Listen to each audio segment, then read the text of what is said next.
ज़्यादातर लोग जो आते हैं रिहैब में, दुनिया में कहीं भी, उनका मसला ये होता है कि वो दुखते हैं अंदर से, या उनको अंदर से कोई तकलीफ़ होती है, बेचैनी होती है, डिप्रेशन होती है, एम्बैरसमेंट होती है, लो फीलिंग होती है, फीलिंग ऑफ एम्प्टीनेस होती है, यही कुछ होता है।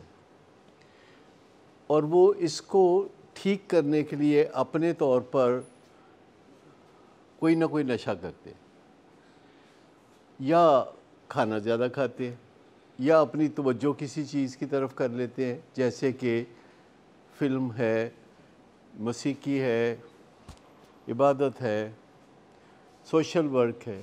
ये सब चीज़ों में से किसी चीज़ को चुन लेते हैं कि अपनी तवज्जो उधर करके, जैसे चैरिटी है, उधर तवज्जो करके अपनी फीलिंग को थोड़ा किसी न किसी तरीके से अच्छा महसूस करें। यानी उनका क्राइसिस ये है कि वो अच्छा महसूस करना चाहते हैं। उसमें जो लोग नशे का इंतखाब करते हैं अच्छा महसूस करने के लिए, उनमें से कुछ को एडिक्शन हो जाती है, कुछ को एडिक्शन नहीं होती। यानी 80% को कुछ नहीं होता, 20% को एडिक्शन हो जाती है, जिसका मतलब है कि उनके नशे में बरकत नहीं रहती।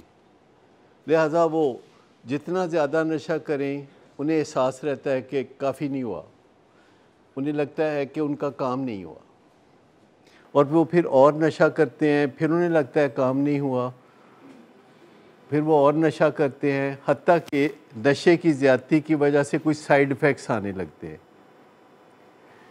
क्योंकि कोई भी ड्रग होती है तो उसकी एक डोजेज होती है, जैसे ब्रूफिन, तो उसकी एक डोजेज है कि 400 मिलीग्राम, और दूसरी बात यह है कि सुबह, दोपहर, शाम।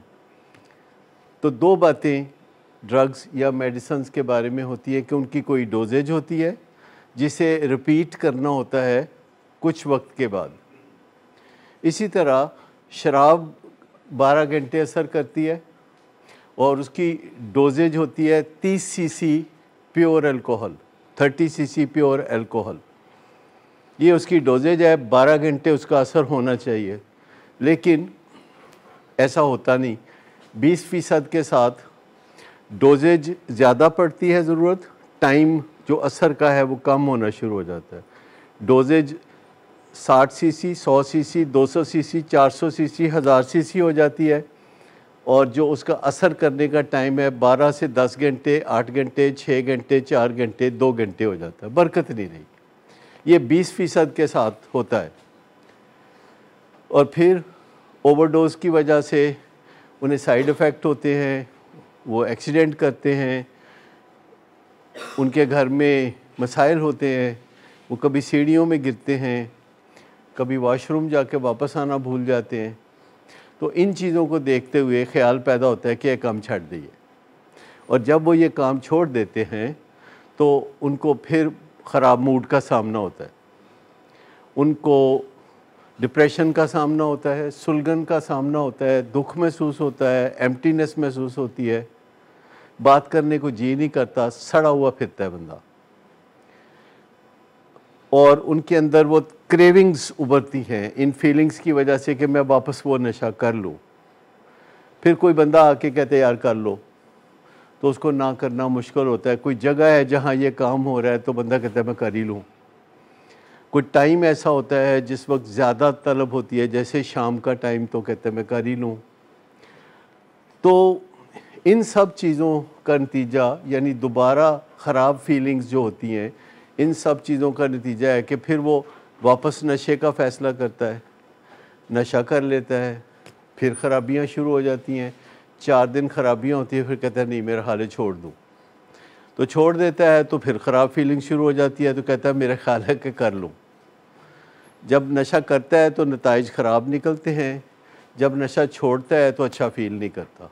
ऐसा ही है आप लोगों के साथ कि जब आप नशा करते हैं तो नताइज ख़राब निकलते हैं और पूरा मज़ा भी नहीं आता, किच किच पड़ी रहती है, और जब नशा छोड़ देते हैं तो ज़हन का बेड़ा गर्क हो जाता है, स्टिंकिंग थिंकिंग होती है, अपने अंदर से ही हवा उड़ाने लगती है, जीने को दिल नहीं करता, ज़िंदगी बुरी लगने लगती है, किसी काम को हौसला नहीं पड़ता।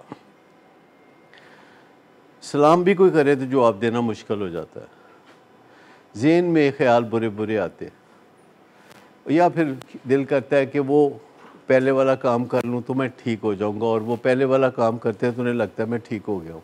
एक दो दिन के बाद फिर लगता है नहीं, मैं तो बेड़ा गर्क हो गया। तो ये एक साइकिल है जिसमें 100 प्याज और 100 जूते चलते रहते हैं। ऐसे में रिहैब लोग आते हैं, ऐसे में लोग काउंसलर्स के पास, डॉक्टर्स के पास, साइकोलॉजिस्ट के पास आते हैं कि नशा हम कर नहीं सकते क्योंकि हमारे जिस्म में निज़ाम ख़राब हो गया है नशे का, और नशा हम छोड़ नहीं सकते क्योंकि अंदर बड़ा जलता है, अंदर बड़ी सुलगन होती है।